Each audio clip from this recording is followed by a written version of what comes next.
गत 24 घंटा रे अनेक स्थान में हल्का मध्यम धरण वर्षा होगा सहित सर्वाधिक वर्षा रेकर्ड करा बालेश्वर जिले में 125 मिलीमीटर। वर्तमान डिप्रेशन गैंजेटिक वेस्ट बेंगल अच्छी नियर लाटिट्यूड आमर 22.6 degree north and longitude 87.8 degree east.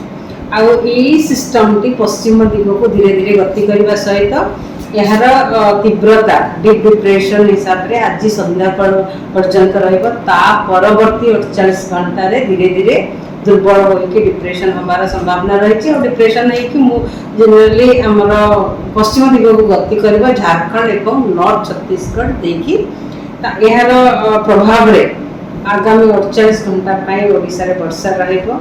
आगामी 24 आवर्स का वर्षा रहिबो। अधिकांश स्थान में नॉर्थ ओडिशा उत्तर ओडिशा रे अधिकांश स्थान में हल्का मध्यम धरण वर्षा रहिबा सहित प्रबल अति प्रबल एवं अत्यंत प्रबल वर्षा हेबार संभावना रही। मयूरभंज जिले में प्रबल अति प्रबल गोटे कि दुईटी स्थान में हेबार संभावना रही।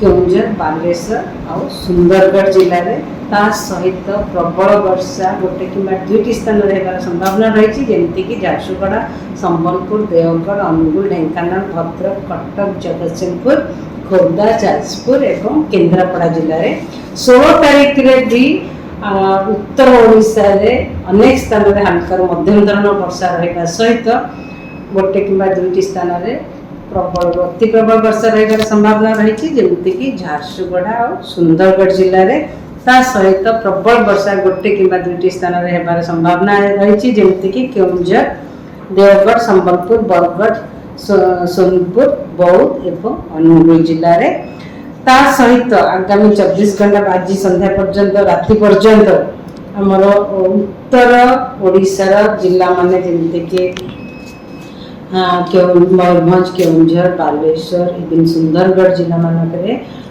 वर्षा सहित पवन गति भी रहिबो 50 ରୁ 60 kilometre per hour 10 to 70 kilometre per hour वर्षा रहिबो। उत्तर एक्सट्रीम उत्तर ओडिशार जिला मानक वर्षा सहित पवन भी रहिबार संभावना रही। मोस्टली 50 ରୁ 60 kilometre 10 to 70 kilometre per our आज राति पर्यंत पवन गति धीरे धीरे कमिबार संभावना रही। आज समुद्र अति अशांत रहिबार संभावना रही।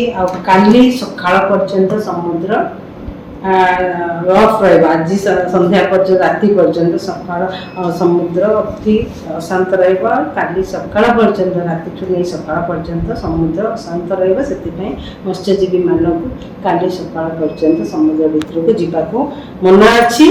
आउ नॉर्थ ओडिशा कोस्ट रे पोर्ट जमी पारादीप और धामरा पोर्ट सिग्नल जारी करा लोकल पर्सनली सिग्नल नंबर